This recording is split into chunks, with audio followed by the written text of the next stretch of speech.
Boa noite, povo de Deus. Feliz sábado a todos. Louvado seja Deus pela presença de cada um aqui e que possamos aproveitar o máximo com a mensagem que estaremos ouvindo nesta noite.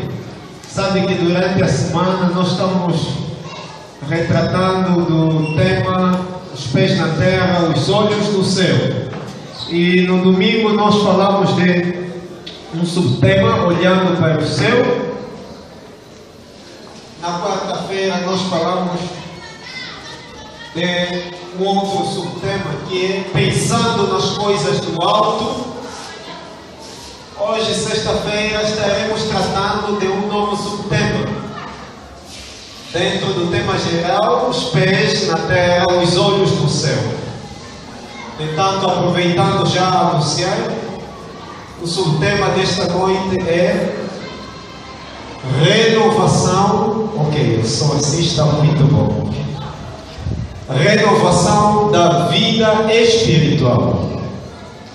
É o subtema desta noite. A renovação da vida espiritual. No entanto, eu gostaria que você abrisse a sua Bíblia e me acompanhasse na leitura do texto central. Evangelho segundo João, capítulo 8, verso... Evangelho segundo João, capítulo 8,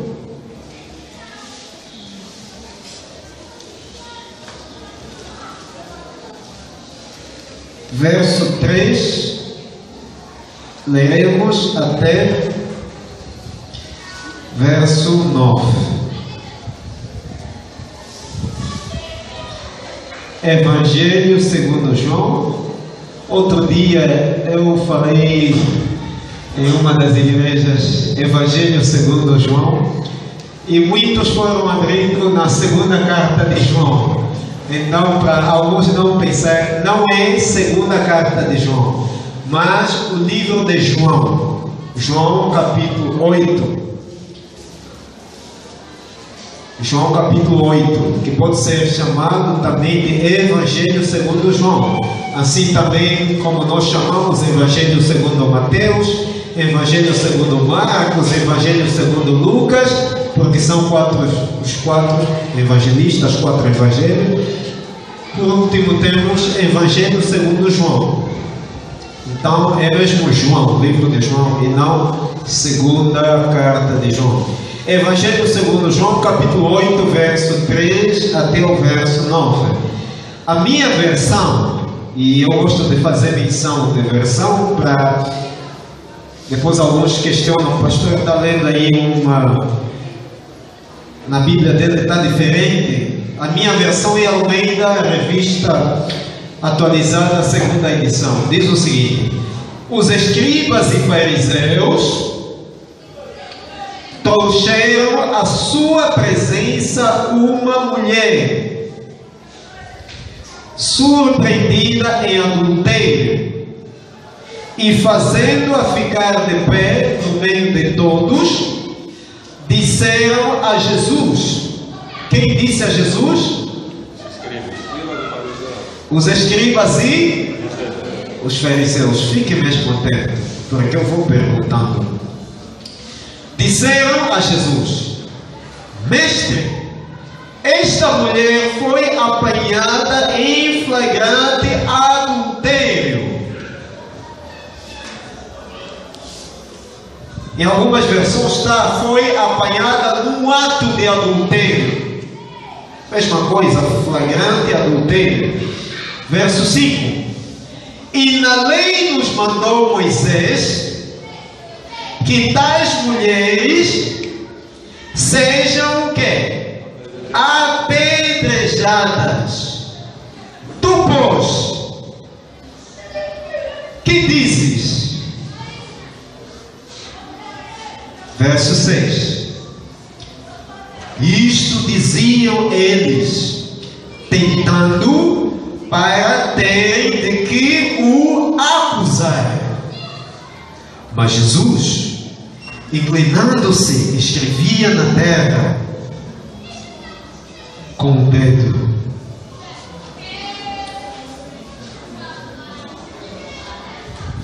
Como insistissem na pergunta, Jesus se levantou e lhes disse: aquele que dentre vós estiver sem pecado, seja o primeiro que lhe atire a pedra. E tornando a inclinar-se, continuou a escrever no chão.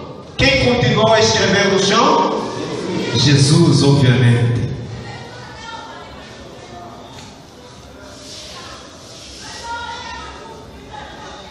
Mas, ouvindo eles esta resposta, e acusados pela própria consciência, foram se retirando um por um, a começar pelos mais velhos, até aos últimos, ficando só Jesus e a mulher no meio onde estava.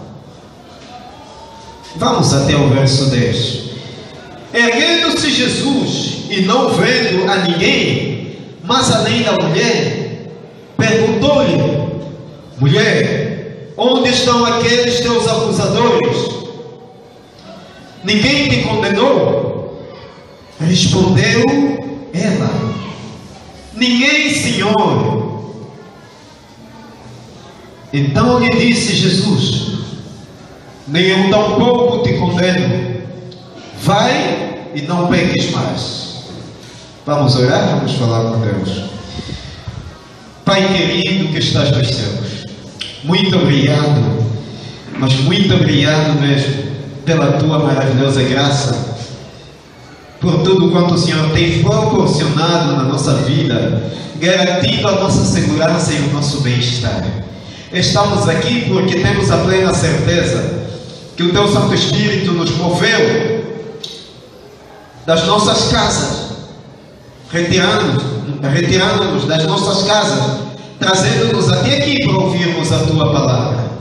E com certeza, temos a plena certeza que o Senhor estará falando para o coração de cada um de nós. Então somente permita em nome de Jesus que sejamos sensíveis à voz do teu Santo Espírito e que possamos compreender profundamente a tua palavra nesta noite. Perdoe todo e qualquer nosso pecado, purifique-nos das nossas imundícias, das nossas iniquidades, transgressões e impurezas. Rogamos unicamente no nome santo de Jesus. Amém. O livro de Evangelho segundo João, na verdade foi escrito lá por volta do ano 96, depois de Cristo, aproximadamente esse ano da era cristã também, comumente chamado. Obviamente nós não temos muita dúvida a respeito da autoria do livro de Evangelho segundo João. Pelo menos temos o argumento da tradição judaica, que evidentemente declara que foi João, o discípulo amado, o discípulo a quem Jesus mais amava, que foi o autor deste evangelho, o quarto evangelho.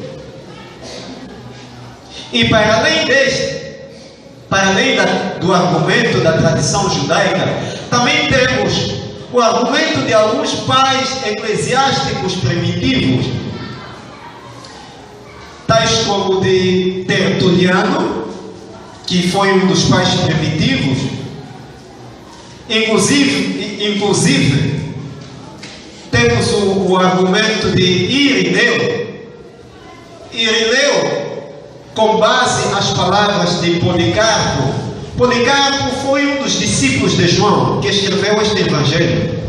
No entanto, Irineu, que foi discípulo de Policarpo, e Policarpo, que foi discípulo de João, Irineu, escrevendo com base as palavras de Policarpo, declarou firmemente que João, discípulo a quem Jesus mais amava, e que foi o autor deste evangelho. E para além destes, também fazemos aqui destaque ou menção de argumentos de alguns comentaristas bíblicos, tais como John Fuller, como MacArthur Jr., inclusive Dwight Lyman Moody. Podemos aqui fazer menção de William Berkeley, de Davidson e de Matthew Henry, que eles também dão suporte ao seu argumento de que, obviamente, João, discípulo amado, é o autor deste evangelho. Mas os versos em que nós lemos do capítulo 8 estão dentro de uma narração, de uma descrição, retratando aqui de uma mulher que muitos conhecem como mulher adúltera. E essa narração começa no capítulo 7, verso 53, se você der uma olhada aí na sua Bíblia, verso 53, e vai até o verso 11 do capítulo 8. Mas só que há muita incerteza por parte de vários comentaristas bíblicos quanto à realidade deste acontecimento aqui descrito sobre a mulher adúltera. Existem vários manuscritos, por exemplo, que nós encontramos esse retrato da chamada mulher adúltera em diversos versos ou trechos da Bíblia. Por exemplo, alguns poucos manuscritos ao invés de esta descrição da mulher adúltera aparecer aqui, conforme está na sua Bíblia e na minha, aí entre o capítulo 7, verso 53, até o verso 11 do capítulo 8, em alguns poucos manuscritos aparece no livro de Evangelho segundo Lucas, aparece em Lucas, depois do capítulo 21, verso 38 de Lucas. Já alguns outros manuscritos aparecem depois do verso 52 deste capítulo 8. E já alguns manuscritos ainda colocam esse relato depois do verso 36 do capítulo em destaque. No entanto, vários comentários de vários teólogos, comentaristas bíblicos, vários estudiosos da Bíblia, são contra a descrição dessa história que nós conhecemos sobre a mulher adúltera. E muitos têm se questionado se esta mulher adúltera foi Maria Madalena ou foi outra, porque existem vários comentários, seja de teólogos e vários comentaristas bíblicos, que dizem, alguns, que na verdade esta mulher não há evidência do seu próprio nome sendo conhecida, então se desconhece o nome dela, mas já existem vários outros teólogos, vários estudiosos da Bíblia, que argumentam, e este também é nossa defesa como adventista do sétimo dia, de que obviamente esta mulher a quem a Bíblia declara como mulher adúltera não é outra mulher a não ser Maria, quem chamava-se de Maria Madalena. E numa das cartas escritas por Ellen White também trouxe à luz de que obviamente esta mulher chamada de mulher adúltera não é outra senão a Maria, a quem a Bíblia também chama de Maria, e obviamente Maria Madalena, a mulher adúltera. Mas o que está acontecendo aqui? Você sabe que Jesus tinha o costume de orar nas montanhas, montes. Ele saía em alguns lugares orando. E houve um dado momento que Jesus havia saído para orar.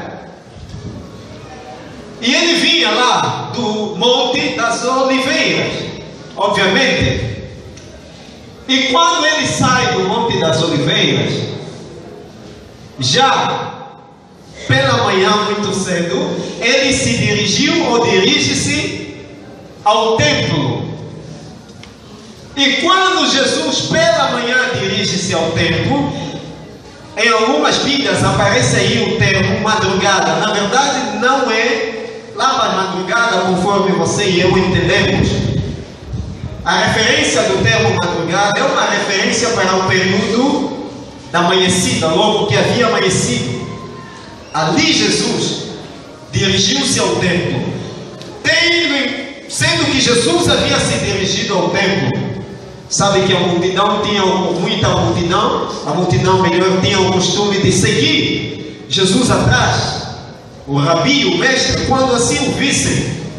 Então logo que viram Jesus, se aproximaram de Jesus, seguiram a Jesus, e imediatamente rodearam a Jesus. Então, como você e eu sabemos, Jesus tinha também o costume de ensinar as Escrituras Sagradas para as pessoas.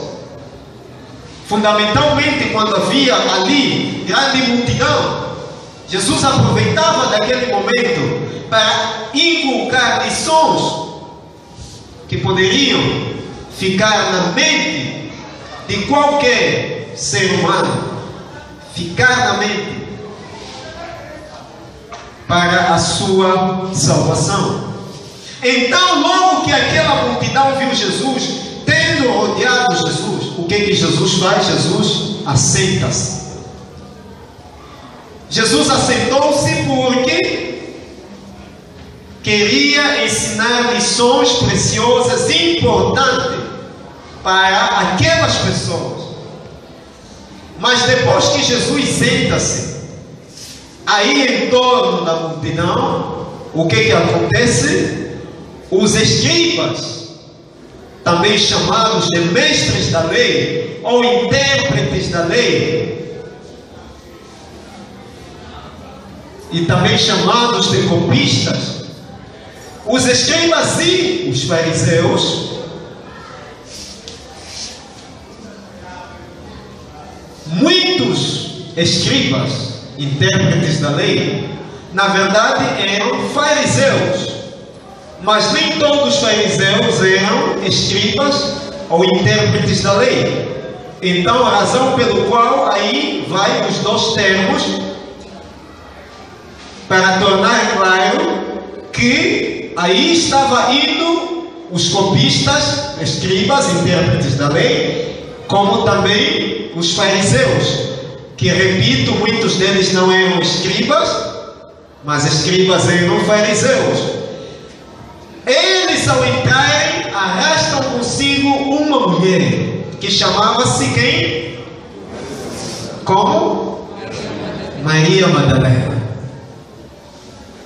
Arrastam ela para dentro do templo e levam ela até ali no meio em que Jesus está sentado e onde a multidão havia cercado ou rodeado a figura, a pessoa de Jesus. E eles ao levarem aquela mulher lá, foram com uma intenção de acusação. E aqui no verso 4, os escribas, que também, repito, eram copistas, os escribas e os fariseus, disseram para Jesus, logo que colocaram aquela mulher em pé, ali no meio, onde a multidão estava e onde Jesus estava, eles disseram para Jesus: Mestre, esta mulher que nós trouxemos aqui, esta mulher foi apanhada em um ato de adultério.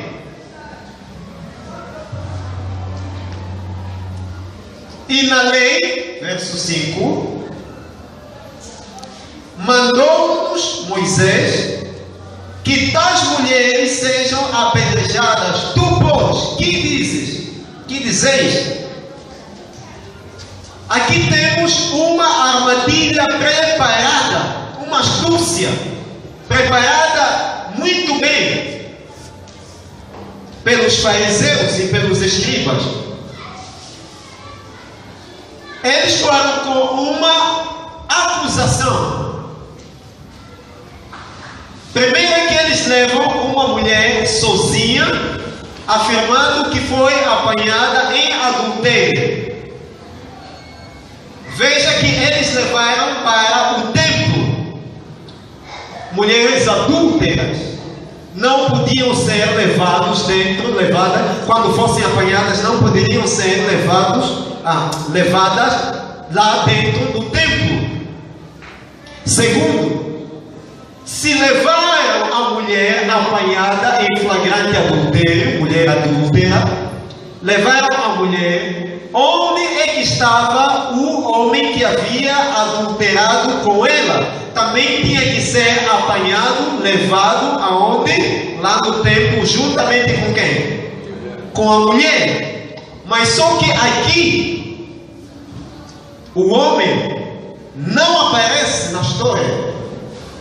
Apenas há registro de que somente levaram a mulher, que afirmavam que cometeu adultério. Mas onde é que estava o homem que cometeu adultério?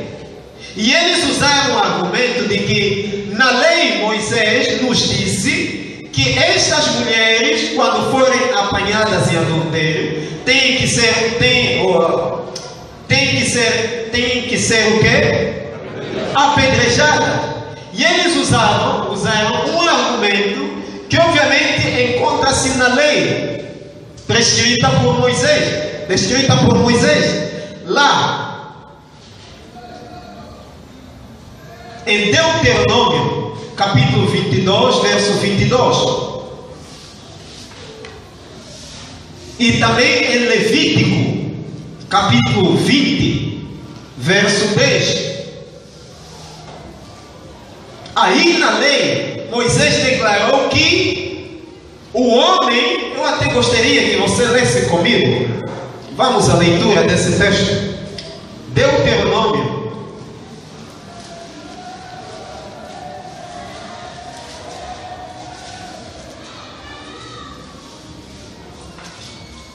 Ou seja, vamos começar em Levítico como primeiro nível, depois vamos em Deuteronômio. Levítico 20, verso 10. Levítico capítulo 20, verso 10. Levítico capítulo 20, verso 10. De Moisés, como o autor escreveu o seguinte: se um homem, veja, um homem, não mulher, mas se um homem, ao adulterar com a mulher do seu próximo, será morto. Está aí na sua Bíblia, será morto o adúltero e quem? E adúltera, neste caso o homem e a mulher. Como é que os fariseus e os escribas só levaram a mulher e não o homem? Vamos ver lá também em Deuteronômio 22, capítulo 22, verso 22. Aí estava a trama, a conspiração criada pelos fariseus e os escribas. Deuteronômio 22. Diz assim: se um homem for achado deitado com uma mulher que tem marido, porque quem comete adultério só tem que ser pessoas casadas, não solteiros, é fornicação. Então aqui, por isso aparece aqui o termo marido. Se um homem for achado deitado com uma mulher que tem marido, então ambos, nesse caso os dois, morrerão, o homem que se deitou com a mulher e a mulher, assim eliminarás o mal de Israel. o mal de Israel. Agora você pode voltar lá em João capítulo 8, onde abrimos o texto central.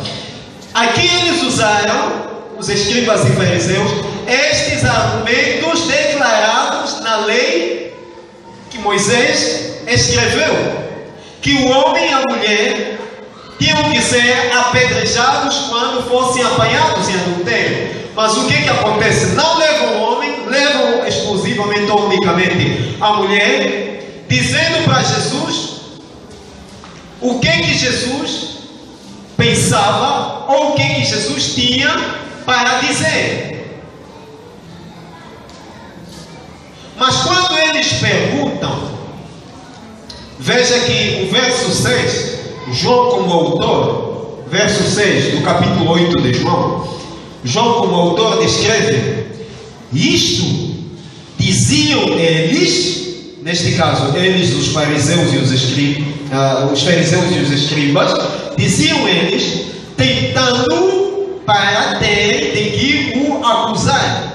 Mas Jesus, inclinando-se, escrevia na terra com o dedo. É claro que eles haviam levado a mulher lá.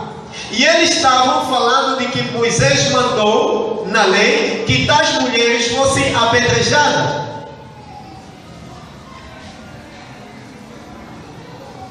E esse argumento de que a mulher deveria ser apedrejada e o homem por testemunhas também era parte da descrição óbvia de Moisés.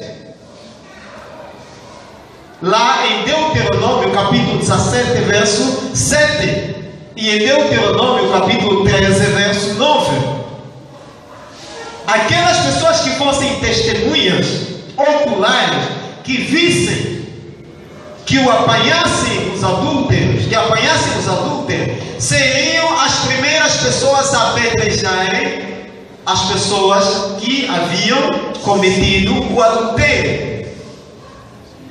E pelo menos não deveria ser uma única testemunha. Tinha que ser mais de uma, porque na época acreditava-se que uma testemunha talvez seria falsidade. Talvez fosse mentira. Então, pelo menos mais de um argumento daria credibilidade ao povo ou até mesmo ao sacerdote. Então, razão pelo qual requeria-se pelo menos mais de uma testemunha. Então, se conseguissem mais de uma testemunha, ali estas testemunhas seriam os primeiros a apedrejarem aquelas pessoas apanhadas em flagrante adultério. Mas só que o apedrejamento não ocorreria ou não deveria ocorrer lá no templo em que aqueles fariseus e escribas levaram a mulher. O apedrejamento seria fora ou distante do arraial do templo, distante do arraial, distante, longe do templo. E o mais incrível é que eles levaram para tentarem Jesus, para o apanharem na armadilha que eles haviam preparado. Mas o que Jesus faz quando eles vêm com aquela conspiração, aquela astúcia? Quando Jesus ouve, Jesus limita-se unicamente, olhou, ouviu, e Jesus limitou-se em fazer o quê? Escrever com o dedo sobre a terra. Jesus escrevia. E segundo Ellen White, no livro Desejado de Todas as Nações, ao comentar esse relato, ela diz que quando Jesus escrevia sobre a terra, aqueles fariseus e escribas ficaram inquietados, como se dissessem: então, você não está dizendo nada. Vai, diz o que você pensa sobre isto. O que você tem a dizer?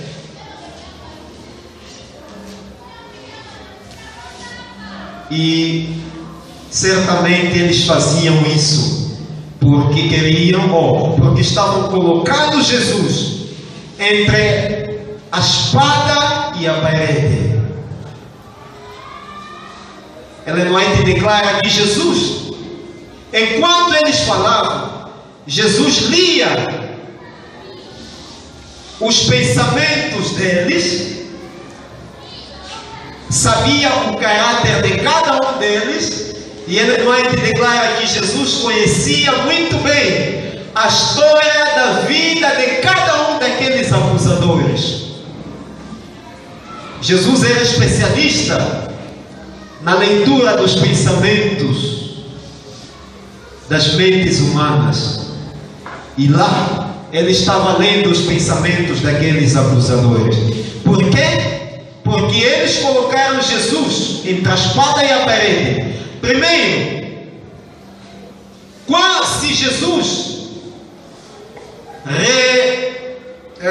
se Jesus negasse a declaração de Moisés de que os adúlteros fossem apedrejados, assim como está na lei, conforme nós lemos, os apanhados em flagrante adultério deveriam ser apedrejados. Se Jesus revogasse a declaração de Moisés, que está na Bíblia, então o povo já não daria credibilidade na pessoa de Jesus, nas palavras de Jesus, porque diriam que Jesus estava contrariando a lei.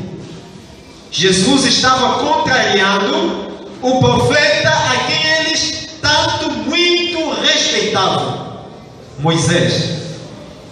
Eles já não dariam crédito às palavras de Jesus se Jesus revogasse aquelas palavras ou aquela declaração escrita por Moisés. Este é o primeiro ponto. Segundo, se Jesus dissesse: sim, vocês têm razão, podem apedrejar esta mulher, já que a mulher foi apanhada em flagrante adultério, vocês podem apedrejar ela. Se Jesus fizesse isso, então Jesus estaria tirando a autoridade a Roma, poder romano da época, que tinha unicamente a prerrogativa ou a autoridade de sentenciar ou de condenar alguém à morte quando o caso fosse extremo.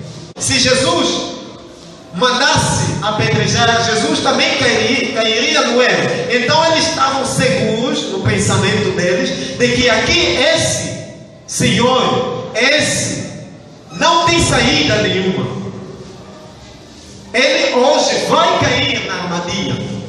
Só que Jesus, como foi muito mais esperto que eles e lia os pensamentos, Jesus não respondeu a princípio a acusação que eles faziam. Jesus limitou-se a escrever por terra. E como eles insistissem na pergunta, o que Jesus faz? Jesus aqui, no verso 7, diz assim: como insistissem na pergunta, Jesus se levantou e lhes disse para os fariseus e os escribas: aquele que dentre vós estiver sem pecado, seja o primeiro que lhe atire pedra. E tornando a inclinar-se, continuou a escrever no chão. Verso 8. E quando Jesus continuou escrevendo no chão, Ellen White declara que eles ficaram preocupados, porque naquele momento que Jesus voltou a escrever no chão, Jesus estava escrevendo ou denunciando a vida de pecados de cada um daqueles acusadores. Jesus estava descrevendo denunciando a vida de cada um, a vida de pecados de cada um deles. E eles ficaram com os olhos espantosos.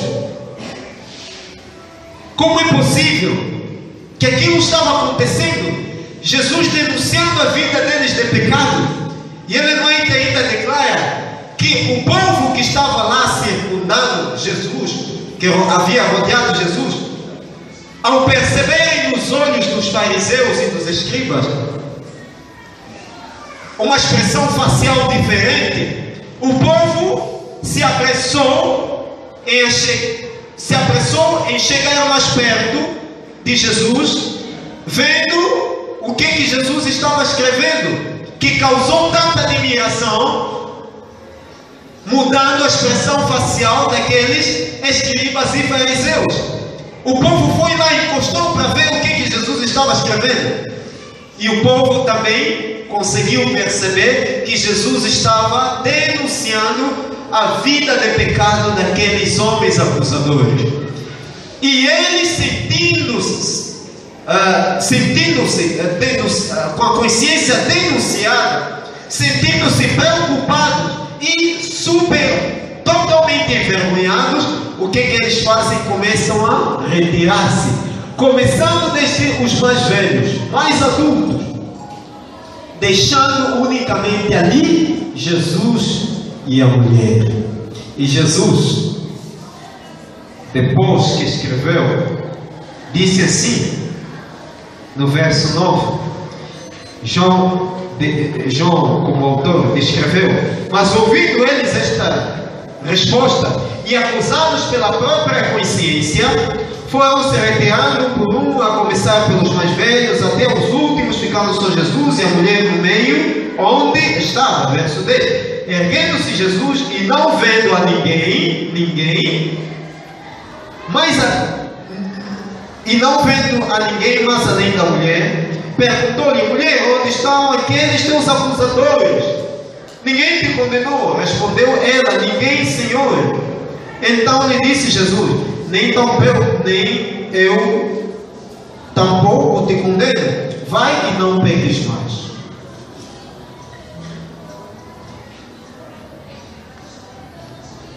Existem, por categoria, dois tipos de pecados. Dois tipos de pecados. Eu depois vou fazer uma pequena recapitulação, para ver se os irmãos estavam atentos. Existem, por categoria, dois tipos de pecados. Pecados voluntários, primeiro, também chamados de pecados intencionais, e pecados involuntários. Pecados voluntários ou pecados intencionais e pecados involuntários.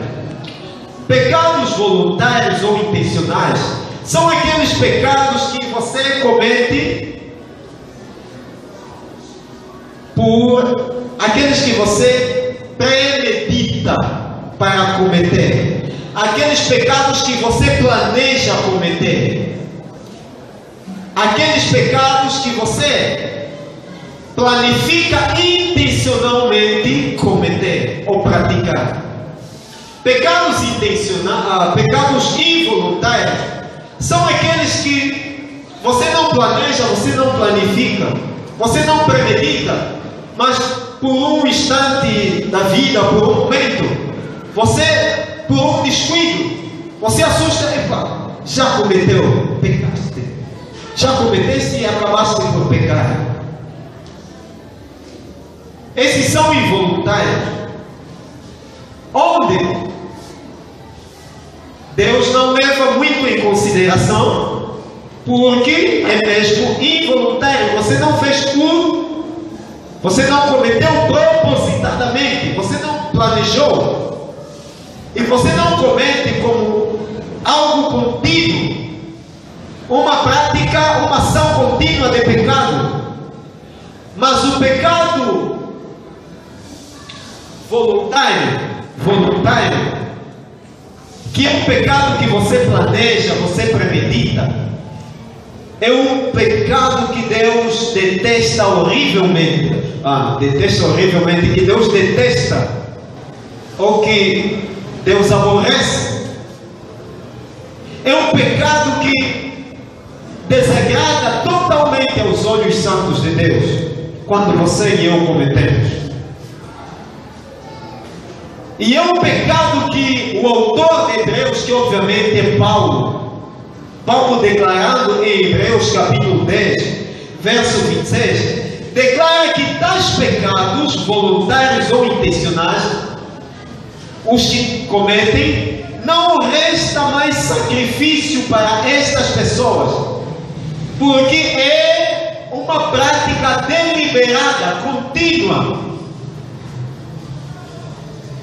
Não resta sacrifício para estas pessoas que cometem, a não ser que demonstrem um arrependimento genuíno da verdadeira piedade, e ali Cristo intercede e faça sacrifício por ele.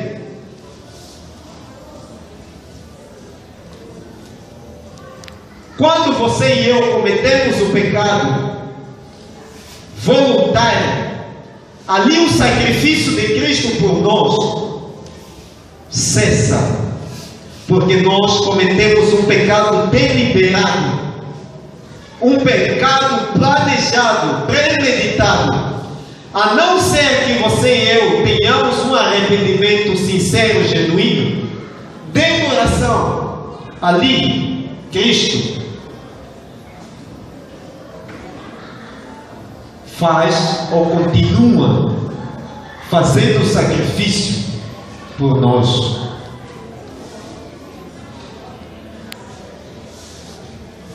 Cometemos pecados porque nascemos com uma inclinação, uma tendência, uma propensão para o pecado, para o mal. Assim como até Davi havia declarado em Salmos 51, verso 5: nasci em pecado, porque em pecado me concebeu a minha mãe. Todos nós nascemos com a propensão para o mal, porque é parte da nossa natureza pecaminosa. Mas dentro dessa nossa propensão e inclinação para o pecado, existe um outro elemento a que chamamos de processo de santificação, que é uma obra progressiva, assim como Ellen White declara no seu livro intitulado Santificação. É um processo que dura a vida inteira, até a volta de Cristo Jesus. Ou seja, não existe nenhum momento da vida, nenhuma fase em que você e eu atingiremos a uma perfeição moral, a um nível de santidade, de impecaminosidade. Não existirá em nenhum momento da história. E aí vem vários extremistas dizendo que haverá um dado momento da história em que nós, ou seja, num dado momento da história, nós podemos atingir a uma fase de perfeição moral, de impecabilidade, algo que, dentro do ponto de vista bíblico, é uma ideia herética e, por conseguinte, antibíblica. Não existe, não existirá essa fase de nós atingirmos a um nível de impecabilidade, porque Deus não espera que você e eu sejamos perfeitos aqui nesse mundo. Em nenhum momento Deus requererá isso de você e eu, que sejamos perfeitos nesta vida, porque é impossível em função da nossa natureza pecaminosa. Não existe alguém que vive a vida, seja um dia, uma semana, um mês, sem cometer uma prática pecaminosa. Porque nós estamos propensos a pecar, seja por pensamentos, palavras e inclusive atos. Pecado não só é estado, mas inclusive ato, e também a caída da tendência carnal. Muitas das vezes, até pelas inclinações carnais, paixões carnais. Mas em função do processo da santificação, você e eu estamos sujeitos a subir nessa escada, porque o processo de santificação é como uma escada. Você vai subindo, vai caminhando, com a tendência de atingir a fase da glorificação, mas você não vai exatamente chegar nesta vida até lá. O que vai acontecer? Satanás vai atuar atrás, naquele processo em que você vai subindo na escada, andando pelo processo da santificação. O inimigo vem à sua trás, puxa nas suas costas, joga você pelo chão, e é ali onde você e eu caímos no pecado. Você estava orando, jejuando, fazendo vigília, procurando ser mais santo, mais espiritual. Em um dado momento você assustou, pecaste, cometeste a fornicação, cometeste o adultério, ofendeste, mentiste, transgrediste o sábado, machucaste alguém por palavras, roubaste, cometeste qualquer tipo de prática pecaminosa. Isto é porque você estava andando no processo da santificação, que é a escada, e ali o inimigo, como o propósito, o objetivo dele é fazer com que você perca a vida eterna, vai puxando você ali na escada do processo da santificação, jogando você no pecado, fazendo você pecar contra Deus. Mas os verdadeiros filhos de Deus, quando caem, não continuam deitados ali no chão, na lama do pecado. Os verdadeiros filhos de Deus, que fazem parte da família de Deus, quando caem em pecado, eles levantam, erguem o rosto para o alto, para o céu, continuando a olhar para Cristo Jesus, que é a nossa única esperança e salvação. Você e eu, que somos pecadores deste mundo, temos os pés aqui fixos, apesar da natureza pecaminosa que possuímos. Precisamos olhar sempre para o alto, buscando a Deus, de maneiras que venha moldar o nosso caráter, de maneiras que venha nos ajudar, mesmo caindo no pecado, nos ajude a erguer, a levantarmos e continuarmos a andar nessa fase, nesse processo da santificação, de maneiras que o nosso caráter seja lapidado diariamente, dia após dia, até um dia chegarmos ou atingirmos a fase da glorificação. Eu não sei qual tipo de pecado você está levando, como alguém que tem os pés fixos aqui nesse mundo. Não sei qual tipo de pecado você cometeu hoje.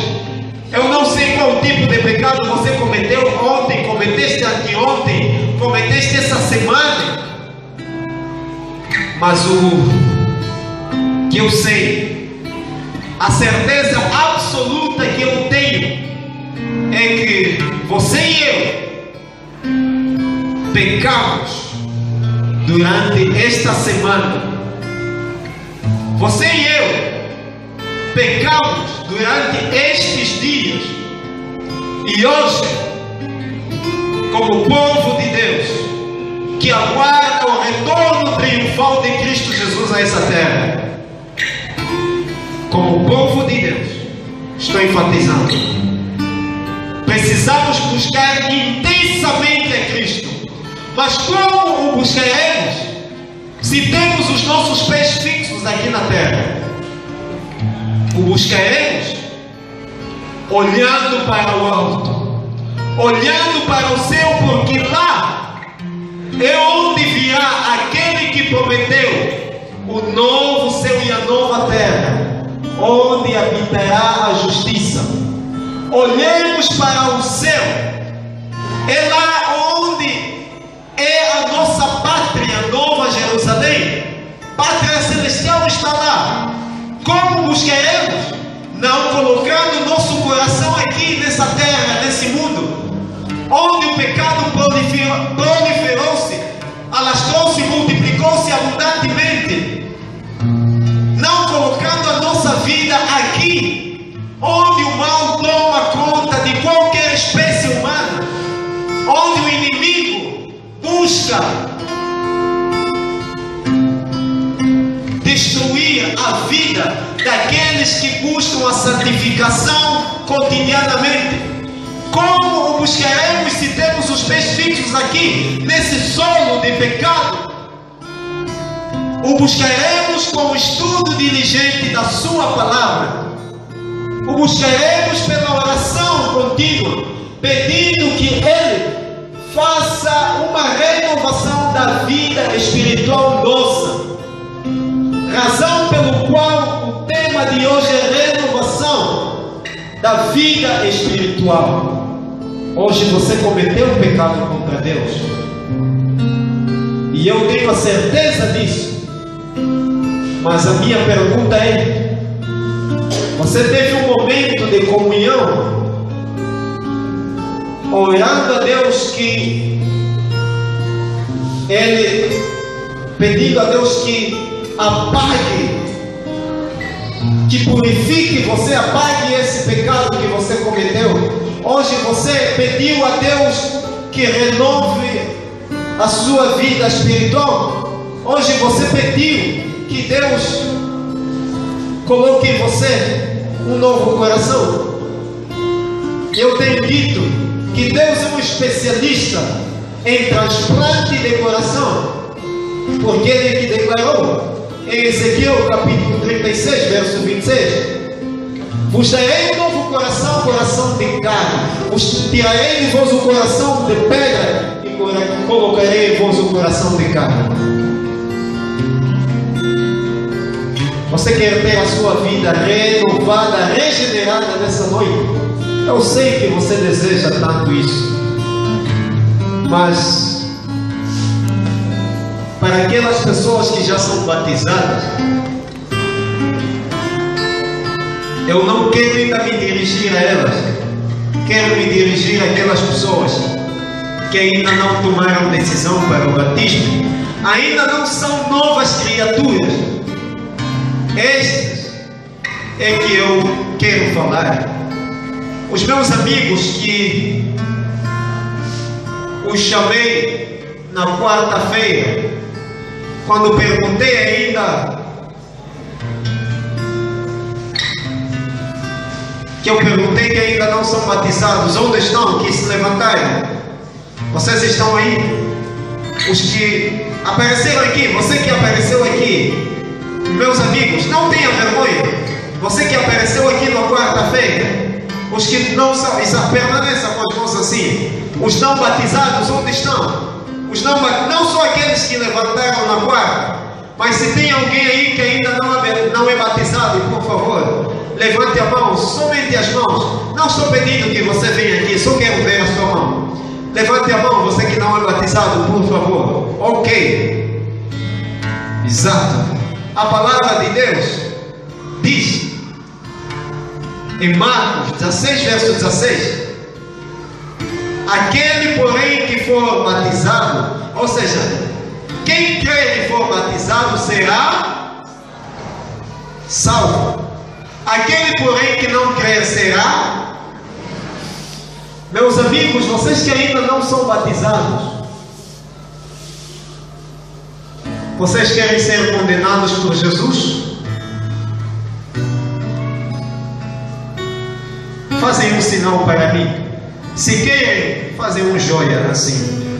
Se querem ser condenados por Jesus, façam um joia para mim. Se querem ser condenados. Mas se não querem ser condenados por Jesus, façam um sinal assim para mim.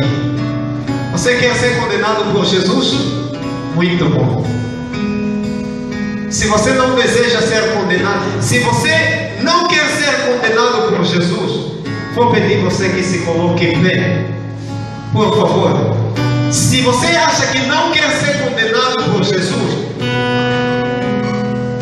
você quer se livrar da condenação eterna, se coloque em pé, por favor.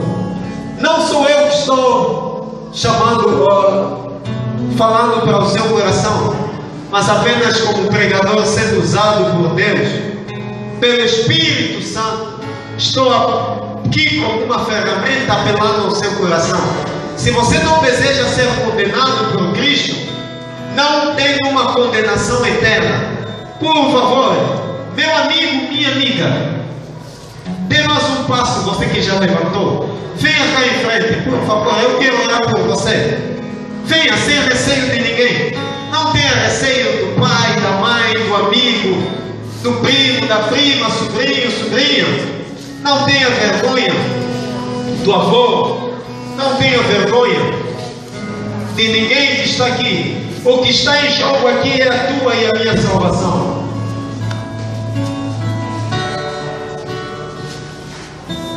Ainda vejo alguns aí, somente aqueles que ainda não são batizados. Por favor, venham cá. Eu vou orar por você. Temos aqui pessoas tão preciosas, joias de Cristo. Vocês são pessoas a quem Jesus também verteu o sangue na cruz, derramando. Ainda tem mais pessoas aí não batizadas. Louvado seja Deus pela vossa coragem de virem aqui. Diretor, hoje também não tirando os nomes? Como? Vão tirar os nomes. Mas a minha pergunta é mesmo para vocês.